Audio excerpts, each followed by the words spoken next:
So, welcome, Anish. Careful Welcome with to that. the first podcast as a deacon. No, thank you. That's my the first podcast as a deacon. Yes, we do this something called as the Soul Shake. The Soul Shake Yeah, that is Soul Shake. is available online. Yeah, it's there on Insta and YouTube. Find the link in the description below. Careful about my pauses. Okay. So, Okay, I shall not put that in the recording.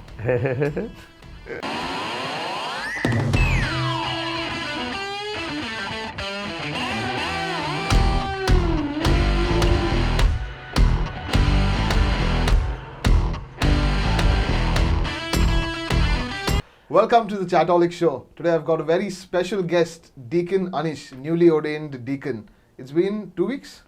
yeah, 2 weeks. 2 weeks. So we have a newly ordained deacon with us, very enthusiastic, very lively, always willing to share, to be there for others. My first interaction with him was in my second year philosophy. Yeah. So that's my third year of formation. When he came into second year theology from Baroda. Have you got used to calling yourself deacon or being addressed as deacon? No, not yet. I'm used to getting used to. It's still very uncomfortable actually because I never introduced myself as a brother also.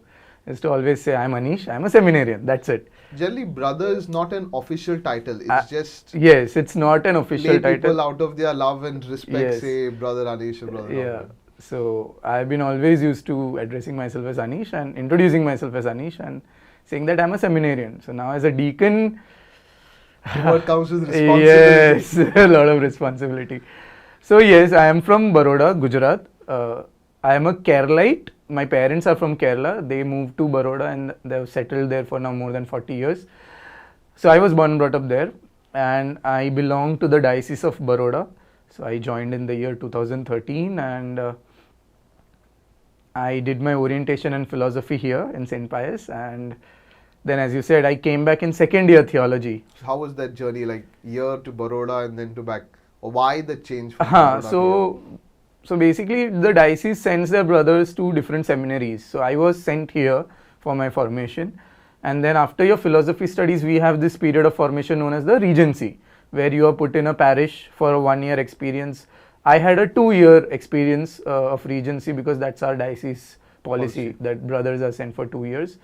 And after that, my first year theology, I was in Baroda itself. So we had a theologate in Baroda known as Gujarat Vidyadeep. So only theology, there was no philosophy. There was no philosophy. So it is called as a regional theologate. So only the people, seminarians from the diocese of Baroda, Ahmedabad, Rajkot and Gandhinagar, the 4 dioceses in Gujarat, and the Jesuits who were of Gujarat province, they were students in that. So it was specifically created so that seminarians get an exposure to the context of the place where they will work in the future. So it was created for that. So I was there in my first year. Unfortunately, because of lack of vocations and lack of numbers, they had to shut down the theologate. So after my first year, we were only 4 of us in the batch, and the next batch there was only 1 candidate. So since I was already a former student of Bombay, they sent me back to Bombay to complete my There's a studies. little bit of selfishness. I'm a little happy that you're here because I got to meet you. Yeah. I'm very happy that the theologate had to close because of lack of vocations. Yeah, Tell but us something about your diocese, because Mumbai is a big diocese, so it's a Yes. pretty old diocese, 124 parishes, that's pretty big. I don't know what's the biggest diocese in India, but 124 parishes in a diocese is pretty big. We have around 5 lakh Catholics. yeah. What's the strength, what's the composition of Baroda? Okay, so Baroda was before with the Archdiocese of Bombay, or it was coming under Bombay because it was all in one geographical region. So the first diocese to be formed was till Karachi, if you know, Karachi to Bombay, it was like one big. That was one huge diocese. Yeah. That So- diocese would be bigger than some countries. Yeah, definitely, yes, definitely.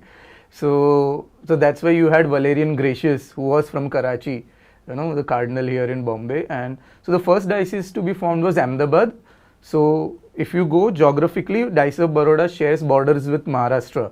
So as Maharashtra border ends and Gujarat begins, so there the Diocese of Baroda begins, and it goes till Godhra which is in border to Madhya Pradesh. Okay, so you need to have a map to understand that. It's pretty big diocese geographically, at least a 4 to 5 hour journey just to diametrically go through the diocese in that sense. In Bombay, it would be at least 6 to 7 hours with the traffic. Yeah. Bombay is, yeah. So the Diocese of Baroda was formed in the year 1966. So, and so we had some city parishes, but it is mostly catering to a major tribal belt. So there is a lot of tribal areas, forest areas, village areas that are there in the diocese. As of today, we have 49 parishes, and there are some quasi small substations that are there. So in that 49 parishes, there are hardly 7 to 8 would be city parishes, as we have city parishes in Bombay. And that too, it won't be so big. I think the maximum we have in a city parish is maybe of 8 to 9,000. Yeah, that would be the biggest parish in the diocese. But we have a lot of parishes in the rural areas. So rural areas mostly in the tribal belt. And there are different tribes that we cater to in the diocese. How is a tribe classified? What's a tribe?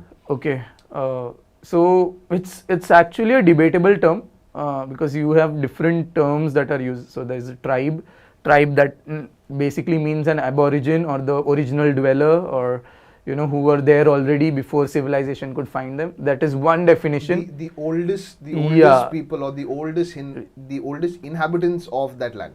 In a way, yes. And the other Indian terms that we would use is Adivasi. Adi is again original. Vasi is one who resides. Or Mool Nivasi, the who to whom the land belongs to, or something like that. So, so it again, why I said it's debatable is because about who gives the term.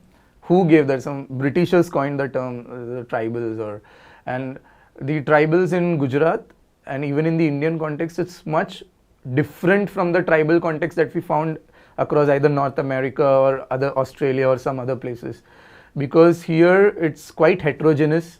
It's like they are not totally isolated from the society like other aborigines that you find maybe in Andaman Nicobar Islands or something like that. There's a lot of interaction amongst other groups and these tribals.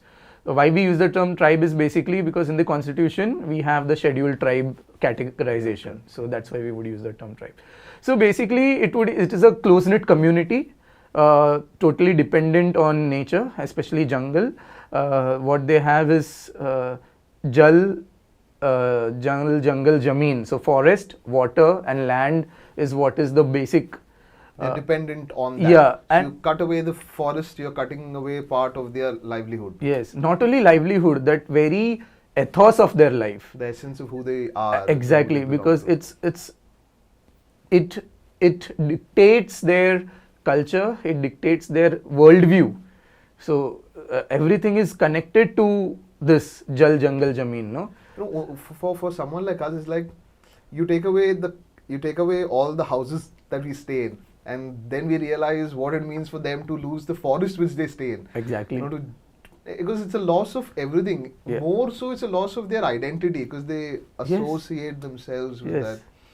It's more than associating. It's not they. In order to associate, you have to be separate.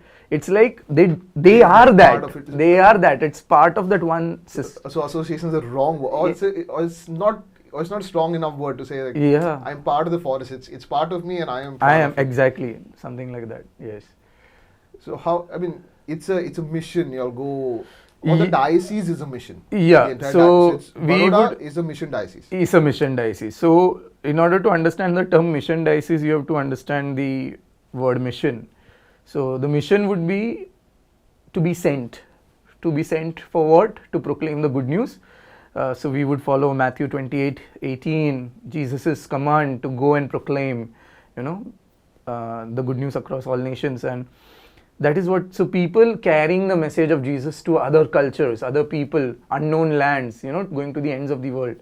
So in Baroda or in Gujarat, there were no Christians before. Very few.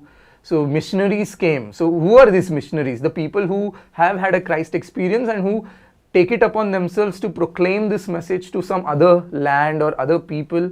So they, when they leave their own homeland or wherever they are and go out, so they are called missionaries. So we had the opportunity or the blessing of having foreign missionaries come to Gujarat. Even during the time of there were Portuguese, Capuchins and Carmelite missionaries for 200 years, but they were only catering to the chaplains, catering as chaplains to the military personnel of that time, the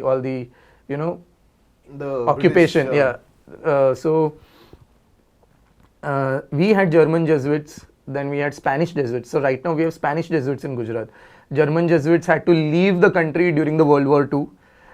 So that's why then Spanish Jesuits came in.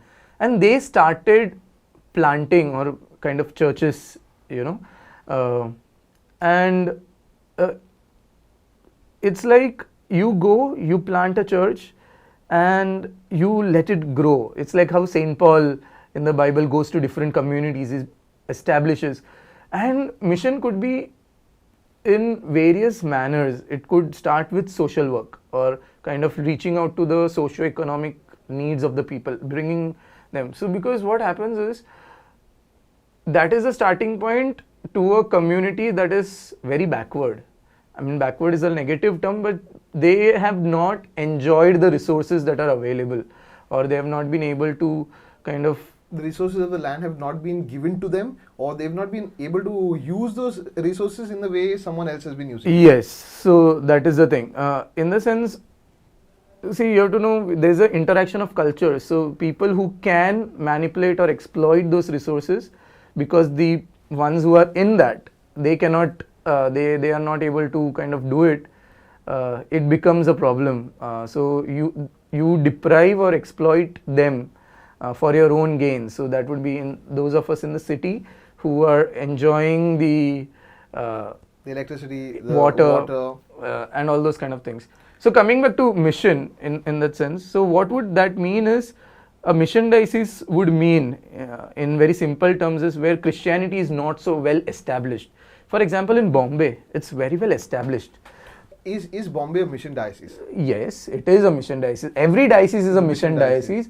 But in technical terms, we call a diocese a mission diocese is to understand that Christianity is still not in a very nascent stage. Yeah, Bombay has a huge heritage of and history of Christianity to it, and also you look, the church in Bombay has its presence felt in the city of Bombay. It's not like the church is very. So you asked me my population in the Catholic population in the diocese is somewhere just a bit shy of 1 lakh Catholics in the diocese, which is Bombay is around 5 lakhs. Yeah. So, but it is 0.43% of the total population of the the state or of the diocese or the whole geographical region of the diocese. So it's only not even 1%, not even half, 0.5% Catholic. But it has made its presence felt in schools, in hospitals, yes, definitely. in NGOs. So that is a unique feature of Catholic missions. So we have gone into healthcare, education. So even in the most rural missions, the education and healthcare is there. So there are hospitals, there are dispensaries, there are schools, government aided schools with boardings, so that the children can come and stay with us, and they are formed, and we have boardings from catering to 1st standard to the 12th standard.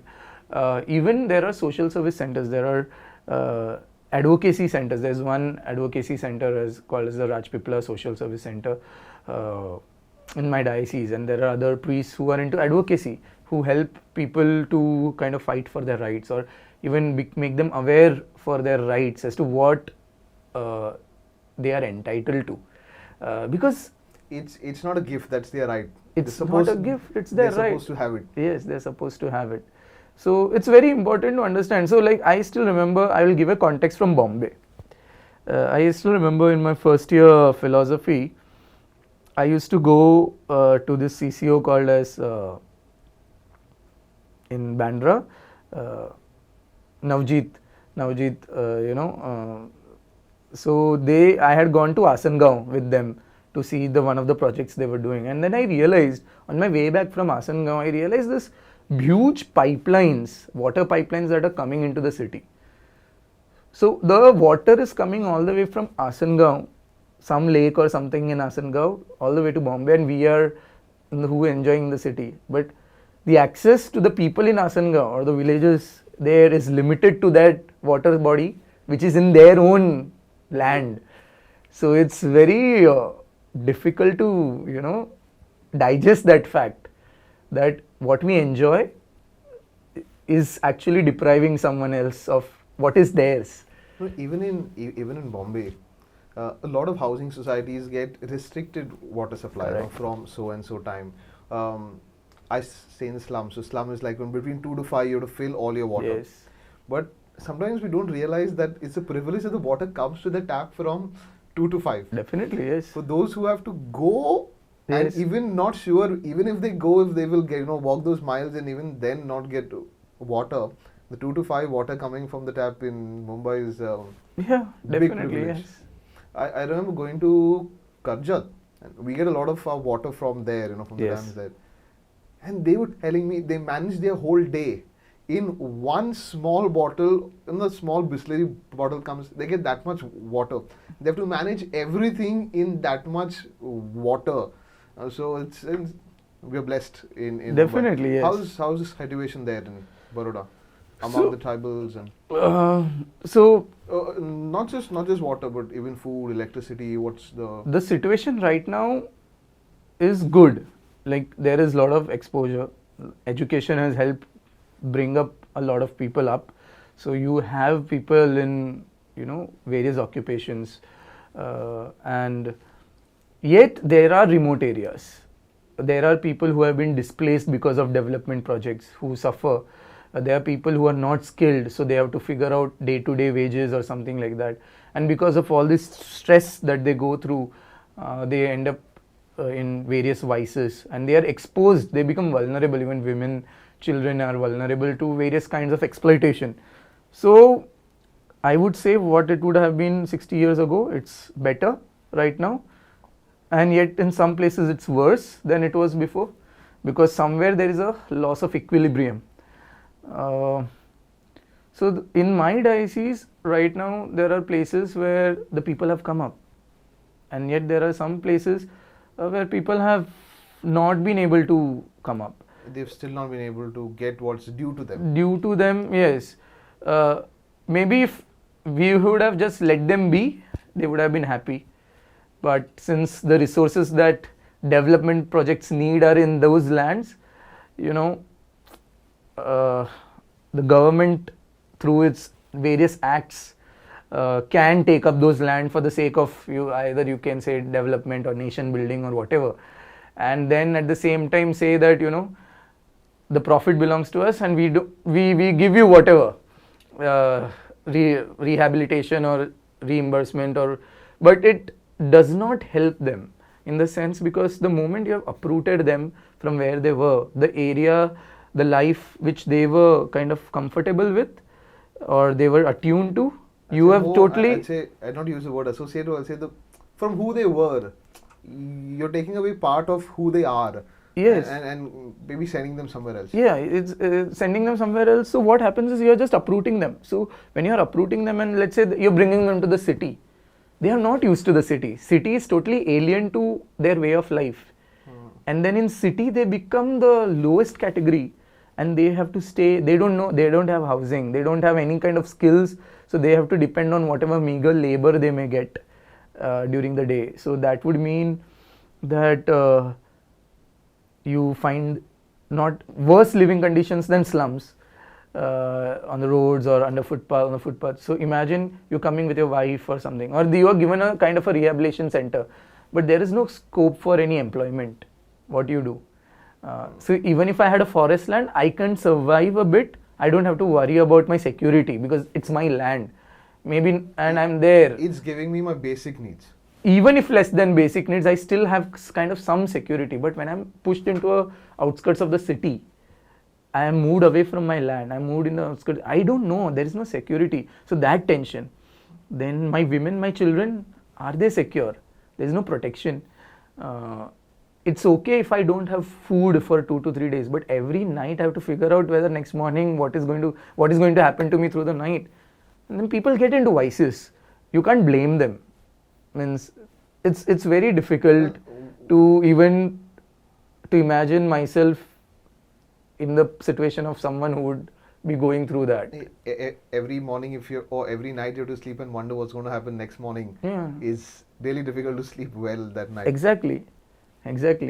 The word Adivasi, at least when I was in school in Bombay, when you teach someone, you say, "Ye to Adivasi hai kya?" Yeah. It's the word is used in a very derogatory way, and Yeah. has no understanding of what the word actually means. Yeah. So it has to do with this misconception that we who are in the cities are the cultured lot, and those who may be living in villages or in the forests don't have a culture. Okay, it's a misconception. It's just something, a narrative that we have created, those who are in the city, because we think that we can learn, we can eat with spoon and fork, and we can dress ourselves well, keep clean. So we think, we equate that kind of, we are at a higher level of civilization. It's our ego and our pride. That It's we our don't ego. see that they too have something that's really beautiful. You know, the cultures are Definitely beautiful. They are 100% more hospitable than we are, because they would not deny you if you are there. Like they would welcome you. The sense of hospitality is very unique to those cultures. The sense of sharing, the sense of community is very unique to those cultures, because that is how they are formed. That's knit, you know. So society for them is my community, because I derive my identity not from my individuality, but I derive my identity from my sense of community. So that is why being ostracized from the community is a big thing. For us today in the city, we don't care. We, once I remember a professor brought it to our notice that in the city where we live, like in the flats and all, what we call is apartments. So he broke the word. He's like, apartments. We are already dividing, like though we stay in one society or a flat, in a community, but we are apart, you know. It's true that So we have 100 families in the apartment, exactly. but we really don't know. Sometimes we don't even know 5 of those families Yes. well. We don't go to fellowship. The fellowship is broken down. Yeah, one, because of the work, the culture is it's the work is tiring in Mumbai. You go in the morning, return late in the night. Yeah. But even on a Sunday, we don't know who our neighbors are. Definitely. Sometimes we cannot even be dependent on our neighbors. Yes. Because we've just not built that relationship with them. But it's not so in the village. Yeah, definitely it's not so in the village, yes. My dad once shared with me, when he was in the village, really poor people didn't have food. Somebody came and gave food. And what the lady does is she takes it in from the front door, goes behind and divides it. Exactly. Goes back from the back door and divides it among all the Yes. family, because each one of them, my family, not related to each other, but they are a community. And sometimes we miss that in Mumbai. Yes, definitely. So it's a misconception. So it's from our sense of vanity that we say that, you know, we are the. So even when you call someone a jungli or something like that. Jungli, correct. So It's used very often. it's used very often. It's a stereotype that we have created, or it's just there in the subconscious, and we have to become aware of it. So basically, becoming aware of it is to be able to respect the other, no matter what their living conditions or whatever it is. So as I said, if someone has a lack somewhere, the ones who have in abundance are responsible for that lack. It's a difficult thing to digest. The LACK lack. Yeah, LACK lack, not a LAKH lack. So it's a difficult thing to digest, even for us, because I remember I had done an assignment on displacement of tribals in my first year philosophy, and even in my first year theology. And in the conclusion, while giving suggestions, I realized that, you know, even I am part of the problem, because I am writing here.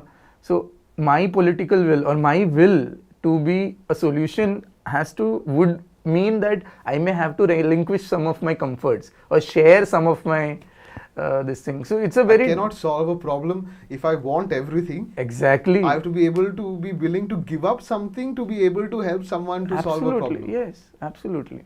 How do you see the challenge, or what are the challenges of a mission diocese? Yeah.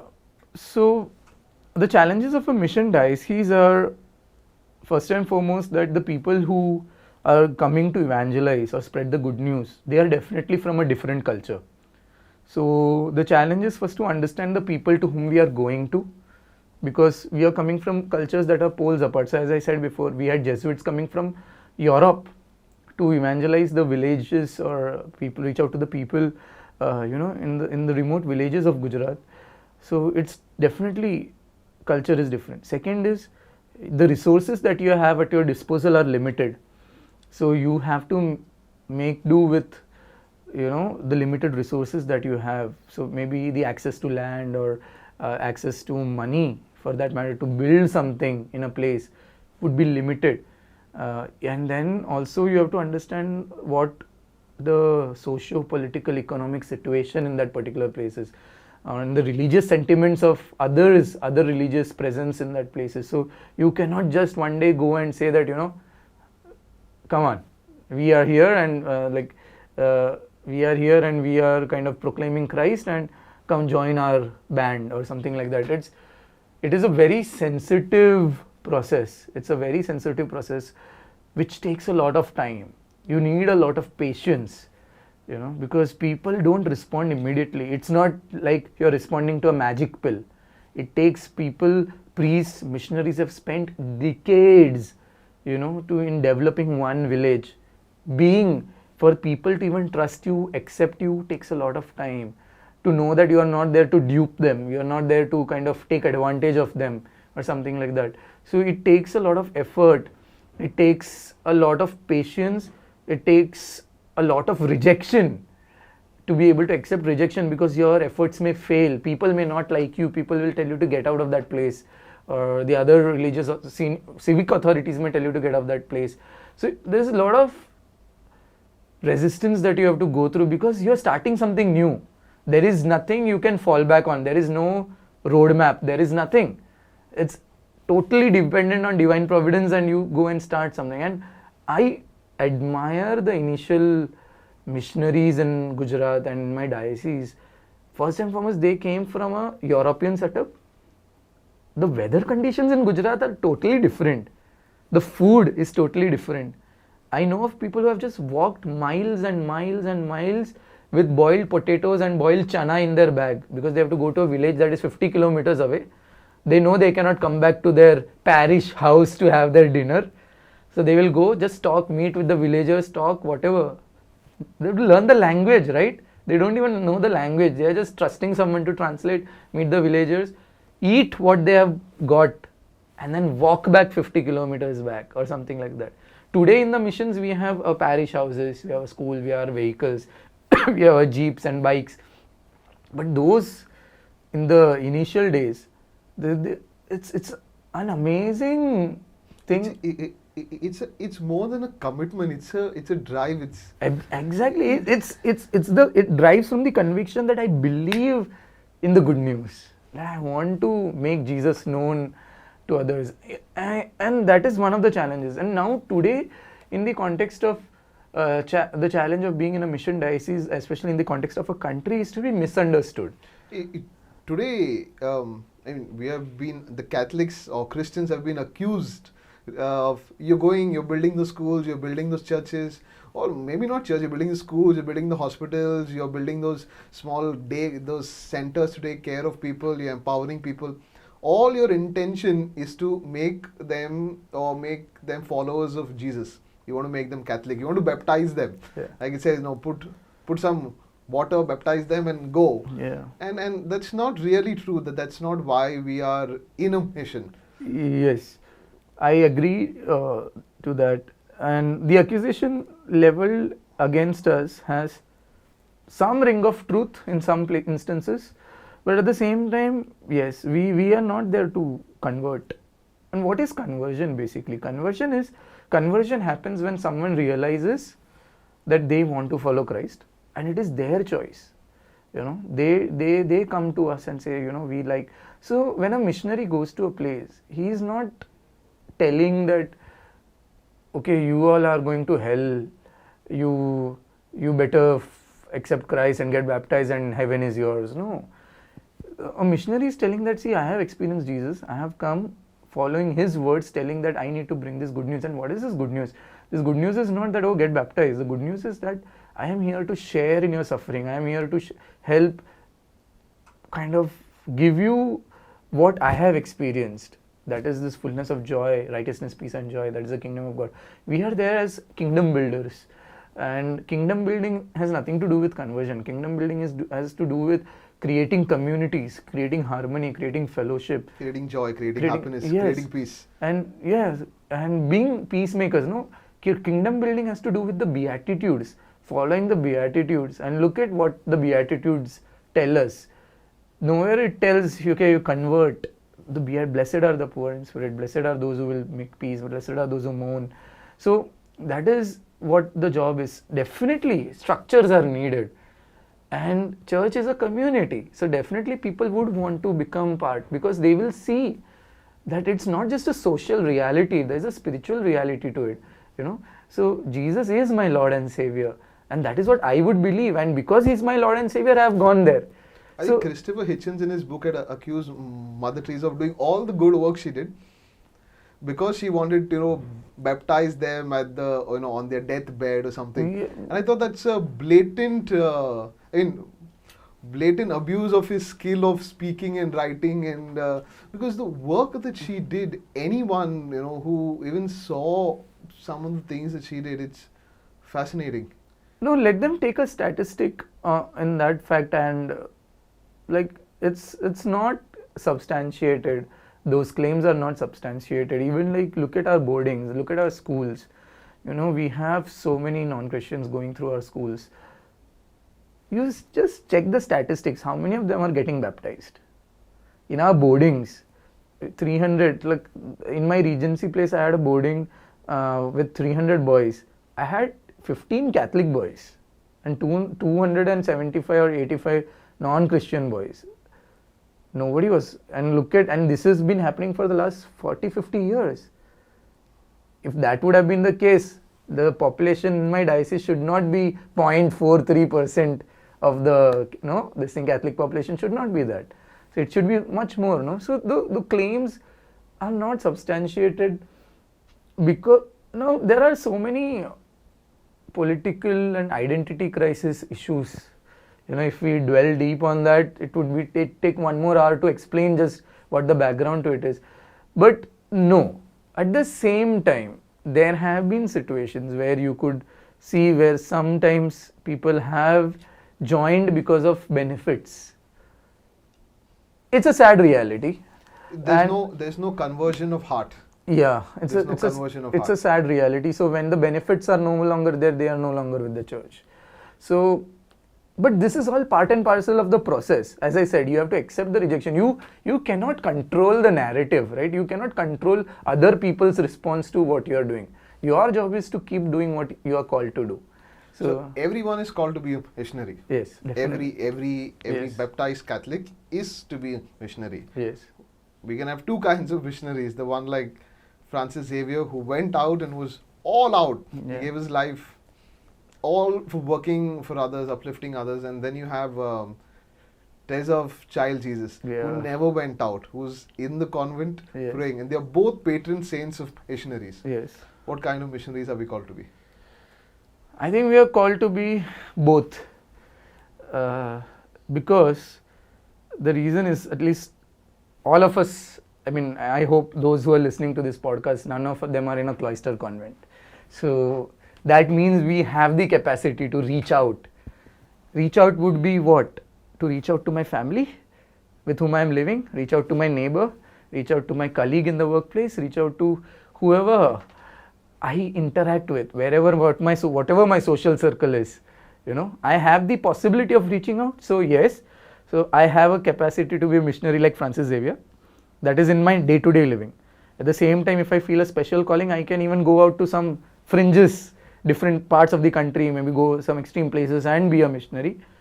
And all at the same time, I can be a missionary like Therese of Lisieux, who through her prayer was an amazing missionary. Because, you don't become a missionary because of what you do. the identity of a missionary is to make Jesus known, and that was her burning desire, to make Jesus known, no, to bring as many souls to Jesus as possible, to love. And that's why she would say, I cannot go out of these four walls, but I can support those. So her prayer is a support. So her prayer is like the prayer of Moses when Joshua was in the battle. So they were battling the Amalekites in the Old Testament, and Moses is interceding, raising his and hands, So that is the role of an intercessory missionary. You preach, you pray, and your prayer is supporting the mission activities across the world. And I know we have a Carmelite cloister convent in my diocese in the city of Baroda, and we know that it is their prayers that is supporting the diocese, because they are continuously praying for us. They are continuously praying for priests. I remember talking to the mother of the monastery, the convent, and she told me, we are praying for you because we know that sometimes you don't get time to pray. So we are kind of substituting for your prayer. I mean, definitely that does not absolve me of my responsibility of praying, but that is the beauty of being a missionary through prayer. So we can do that every day. Yeah. Sometimes we say, okay, now these things are happening in Afghanistan. What can I do? Things are happening in Somalia. What can I do? But you can take the rosary and pray the rosary. Yes. You can turn to Christ and intercede. And sometimes you say, that's the least I can do, but that's a lot you can do. That's a lot you can do. True. Taking them to the feet of Christ. Yes. Is a lot that can be done. Yes. And the another idea of being a missionary is, the moment we take the understanding that, okay, I'm a missionary, the natural response is to think that I have to do something for the other. I have to do something for the other. I'm a missionary, I'm sent. I need to proclaim Christ. I need to go out there and do something, or go out there and be something. We forget that we ourselves are being also ministered to. If I am a missionary, I am also a subject of mission. I am a mission too. I am a mission too, as Pope Francis would say in Evangelii Gaudium. I am a mission. I am sent. My identity is mission. Church is missionary. When will the church exist or cease to exist as a missionary? Church is when everybody is united in Christ at the end of time. Till then, the moment the church ceases to be missionary, it's no longer church, because it exists to proclaim Christ. Okay? So, as a missionary, one thing that you need to understand is, when you're sent out, it's not only for the sake of the other, it's also for your own sake. So many times, your missionary endeavors may not be successful the way you would want them to be, like planning. Yeah, that's very important. So, like for example, let's say in seminary formation, we are called to be in parishes. Maybe I've conducted a program. I want to reach out to a particular. I planned an outreach. Went as a flop. On a proper management level, it was flop, and I did it. Took a risk. It went flop. What do you understand with that? How do you take? You need to look at that event as to what it does to your soul. How is Christ communicating to you? Because we are also a continuous process of mission. We are also working out our own salvation in the sense of trying to grow in union with Christ on a day-to-day basis. What the mission does is, it makes us love more. It challenges us to push our limits of what we think is good. Yes. To go beyond ourselves, and Yes.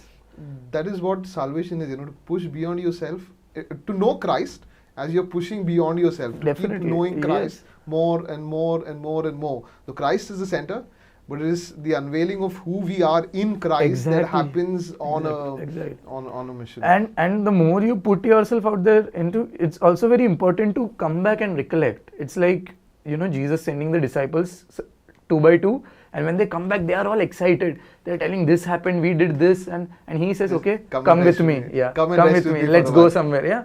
And that is very important. So you don't have to have a tag of a missionary. You don't have to be volunteering somewhere in Kenya or in some other place, or a relief camp or something.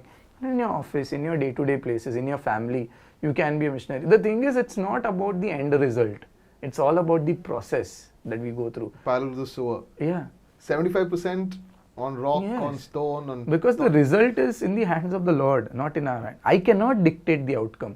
So, like for example, even like I tell people regarding prayer, like we want to pray something for our own self or for others. I said, don't dictate the outcome to the Lord. You pray, Lord, this is the need. You already know the need. But don't dictate the outcome. Lord, please make this happen. Or you can pray like Jesus. This is what I want, but not my will, but your will be done. Yeah, your will that's be done. that's really difficult to say at the end of a prayer. No, Lord, Yes. not my will, but It is. thy will be done. It is difficult. So yeah, so you are a mission. So something is happening to you also when you are reaching out to others. And if you stop allowing Jesus to reach out to you, then slowly the fountain within you will become empty. Then you will experience burnout or whatever. What's the difference between a missionary for Christ and a social worker? Both are good. I'm not playing down either. But Yeah. what's the difference? So a social worker would definitely want to work for justice and everything. He is working on the level of, means you don't know what is his conviction. He is working to build a better society. Okay, a missionary for Christ is someone who is there to reach out to people and proclaim the gospel. He may be a social worker, but he wants people to also experience Christ. That Experience is the goodness of Christ. Yeah. What He is good? wants them to experience the promise of the resurrection. We are led by the Spirit, even though sometimes what we are asked to do by the Lord does not make sense. Definitely, yeah. I think do it. Yeah. Do it. Like for example, love your enemy. It in any context doesn't really make sense. Forgive 70 times 7. If you slapped on the right, give your offer the left. If somebody asks for 1, give them 2. It doesn't make sense, but that is what we are called to be as a missionary. Yeah, definitely. And at the same time, you have to also understand that it's not only the Catholics or the Christians who are missionaries. There are so many people across the world who do reach out to people out of the innate goodness of their heart, and that comes from God. It comes from God. They may not have objectively known Jesus Christ, but that Spirit of Christ lives and works within them. And in the most remotest of areas, you will see communities, you will see people sacrificing themselves in a way that may put us to shame as Christians. So to being a missionary is also about being open to the experience of God, because there may be instances that you are going to proclaim Christ to someone, or you are proclaiming Christ in a particular situation, but instead of you evangelizing the people, you come back evangelized. I go to give the good news, but I experience the goodness of God so much. That is very important to understand. I am coming back saying, Yeah. oh God, I met you at the mission, Yeah. rather than Exactly. the people may have met you, but I met you at the mission. Exactly. That is very important to understand. So it's about being open. It's not like I have a plan, I have my 5-year plan or whatever, or I have my strategy or something. No, it's about being organic. It's about letting the Holy Spirit guide you. It's about submitting yourself to this process, saying yes. It's like being a Christian is to be a missionary, because if you have experienced the love of God, you can't keep silent. You have to tell it to someone else. You are like that Samaritan woman at the well. She just runs back, gets the whole village back, even if she knows that they may tell her what this lady knows. What this lady knows. Yeah. And the fact that she went in the afternoon was a sense that she was already rejected by society. Exactly. But she goes into Yeah. the society that has rejected her to proclaim the good news or the goodness that she has Yes. received from the Lord. Yes. So that is what is to be a missionary. Okay, we are about to run out of time. So the last question is, how do you handle disappointment of mission? For example, I'm not talking the big missions. This is the simple missions of my life. My son, my daughter, my work, or my friend who's in trouble. So it's like Christ who got into the muddy waters of our sin to heal us from the inside. So we look at our people and say, okay, my friend, my brother, my sister needs help. I'm not talking the big missions, the real small missions, or the people who are big to us. We're getting into the muddy waters of their life. Yeah. We experience sometimes tremendous disappointment, tremendous pain. It's that suffering is so integral to that process. Then I turn back and say, God, what's happening. What you just asked is indeed a very, very difficult thing to explain. And I think the starting point has to be to understand that life is a gift. The people in our life are a gift. The situations that we find ourselves is a gift. Everything is a gift from God, and we can only be receptors of this gift. Now, there are things in life which are way beyond our control. The way our family members respond, the way some people end up making mistakes, wrong choices, which can lead to a lot of pain and suffering to others. And at the same time, there could be situations where you are suffering for no reason, like maybe an illness, or because of someone else's mistake, you are caught in the fire, or what do you do? I think the only consolation that you can have is to know that Jesus suffers with you, and not in a sadistic sense. What I mean is that his presence is there.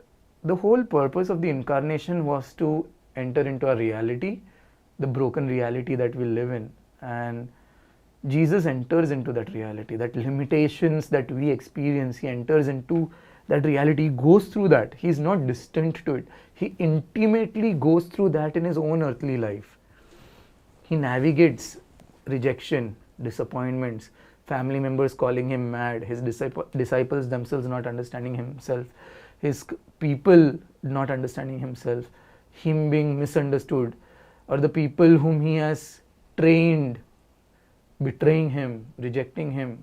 It's just Jesus suffered not to end suffering, but to teach us how to suffer. Exactly. To teach us to suffer for the salvation of the other. Yeah. It's difficult, but we may never see its fruit, but it bears fruit. Yeah. So there is an important thing to accept is that this is how life is. I mean, we have become, maybe it's because of a sense of the whole kind of technological progress and materialistic understanding that we have, that the search, or this whole purpose of this progress, or the search of in search of this progress, is to eliminate pain and suffering. The medical science and everything, you look at it today, people are living much longer, right? Because medicine has advanced so much, the life expectancy has increased and everything. The problem is the quality of this life that has kind of, my number of years have increased, but the quality, we have a high rate of depression, we have a high rate of people committing suicide, we have a high rate of people just losing their mental stability. What is the reason? Because something, we are still seeking something that is not to satisfy us deep within, and that is the companionship with Christ, that is the presence of Christ. So when we experience these disappointments, the only thing to do would be that that does not define my love for the other person. That does not, like, if things are bad, that is not the end of the world. If things are bad, that does not mean that I have done something wrong. So many times, unfortunately, we equate that if something bad is happening with me, maybe God is not happy with me. Yeah, it's a sad reality, because it's never like that. Every time a person has gone through a suffering and come out on the other side, he's been better for the struggle that has been gone through. And my 10th standard and 12th were not easy, but my parents never said, okay, don't study, you sit at home, we'll take care of you. No, they pushed us through that challenge, because they know the beauty of coming out on the other side. Yes. Is that you've grown, you've learned more, you've become a better person. Yes. And so suffering is to be understood in the context of growth rather than in the context of sin. Okay, God's angry with me, and that's why I face these difficulties or these challenges. Yes. And especially when you're helping someone who is suffering, it's very important to let them have their space, in that sense of, don't try to push the outcome what you want. Like, the thing is, what happens is, when we are, like the question that you asked, the deep-rooted problem is, it's not that the other person is suffering. Okay, this may sound little harsh, but it's not that the other person is suffering is the problem. It's the problem is I am not able to accept. I am becoming uncomfortable with other person suffering. I am not able to control. Or rather, I say, I am suffering in the sense when that person is suffering sometimes because I love, but then when that person doesn't come out on the other side the way I want, I am still suffering. Yes. Also because you may think that your idea about God is being questioned now. Your convictions about who God is, how things should be, how spirituality should be able to help my life or help me in prosperity or whatever, health and prosperity, whatever, is now getting challenged. I'm becoming uncomfortable with that, or to the point that, you know, for some people it would be, I have done nothing wrong in my life. Why this to me? Why this to my family member? I've never cheated. Yeah. I've never even taken a rupee from somebody that's Yeah. not mine. So, but you know, that understanding comes from a very individualistic sense of understanding, because if you realize, as I said in the beginning, you know, as we spoke in the beginning, if I am reaping some benefits, extra luxury or something, that means someone else is getting deprived somewhere. We are all connected. My actions make an impact. It's like The butterfly effect. yeah, we are all connected. So we cannot say that, you know, my life is one compartment, my the other person's life. So we are trying to deal with life in a very, very individualistic, narrow perspective, but we are forgetting that, you know, we are all part of this one organic unit. So something happens somewhere, it affects me. So like it's a like, look at the pandemic. So many people died of no fault of theirs, but how do you make sense of that, or something like that? Small mission. So we have to come out of that. We have to have that So why do people break down? If people break down, right? There may be people who will not, like you said, that some people come out of that suffering. You have to also accept the fact that some people may just not come out. Okay, to end this on a good note, there may be suffering, but there's a lot more good out there in the world. Definitely. Yes. There is, I think even a situation of suffering brings out a good. If someone's suffering, I take the courage to go and help. That's good. But apart from that, there is so much good in the world. You can actually look around and see, you know, and see good. I remember this one time. Since now we are in the seminary, not going out. I was taking a walk and I was at the gate. This old lady was standing there at the gate, and a small kid just passing by holds her hand and takes her across the road. I mean, it was so beautiful to watch, you know. I don't know whether she was really struggling, or he came and then he crossed and he went his, you know, he went his own way. There's good, and you don't see that good, or generally we don't focus on the good as much as we focus on the pain and suffering. It's just left. Yeah. To go. And you can genuinely do good if you know what pain is. If you've gone through that pain, you don't have to necessarily identify with all kinds of sufferings to be able to empathize. But I think we cannot identify exactly with all kinds of suffering. But you can definitely do good, and in order to do good for someone else, you need to relinquish some comfort of your own. So on that note, let's see how much we can relinquish. But we got to relinquish this remaining whatever we have to speak about, because we've run out of time. Yes. So Deacon Anish, thank you so much. Thank you so much for having me. Looking forward to call you Father Anish in a few months' time. Yeah. Thank you. you. Thank you. Before I finish, there are a few people I would like to thank. I have to thank Brother Aston Pinto for helping us with the recording, Joel Oliveira for helping us with the equipment, for helping us with the editing. Thank you, Aston. Thank you, Joel. And I cannot forget Brother Nikunj and Anand for helping me with the setup. And definitely the seminary for giving us this opportunity to do this, giving us a place to do this. So for everyone, thank you, and thanks to the Lord. Praise God. Thank you. Aston, thank you. God.